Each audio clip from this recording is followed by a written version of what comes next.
বাংলাদেশে দ্রুত সমাজতন্ত্র আসছে।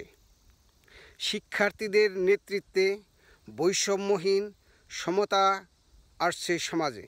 তার প্রথম পদক্ষেপ হলো গ্রামীণ ফোনের শুক্রবার এবং শনিবার দিনে ইন্টারনেট ফ্রি করে দিয়েছে। আমরা এখন মাগনা ইন্টারনেট ইউজ করতে পারবো। মাগনা এখন আমি যা ইচ্ছা তাই ব্লগিং করতে পারবো, রিল বানাইতে পারবো, ভিডিও ব্লগিং করতে পারবো। কি তামসা, কি সুন্দর জিনিস না? আমি অনুরোধ করব, ইন্টারনেট মাগনা পাইছেন ভালো কথা। ফেক নিউজ বানাবেন না, বালগারিজম করবেন না, একে অন্যকে ঘৃণা করবেন না, সবার সঙ্গে একসঙ্গে ভালোবাসেন এবং জাতীয় যে বিষয়গুলো, বিশেষ করে এই জাতীয় শোক দিবস 15 আগস্টে, সেটা পালন করার অনুরোধ হল।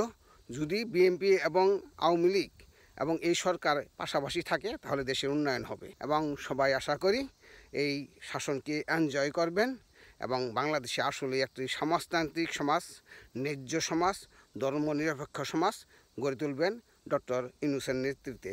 উনি আমাদের অভিভাবক, উনি আমাদের একমাত্র নোবেলজয়ী শিক্ষিত সচেতন শিক্ষক মানুষ। উনি অবশ্যই খারাপ কিছু করবেন না, ভরসা রাখবেন, দেখবেন আমাদের জীবন সুখী সুন্দর হয়ে যাবে।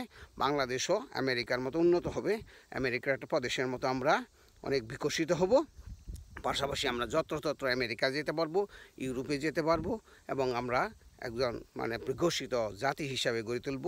সেই জন্য আমি আমার তরুণ সমাজ এবং শিক্ষক সমাজ এবং ছাত্র সমাজ যারা রাজনৈতিক সরকারকে হটিয়েছেন তাদেরকে প্রতি আশা রইল, তারা যেন স্বপ্ন বিমুখ না হন, তারা যেন আশা না হারান, তারা যেন এগিয়ে যান।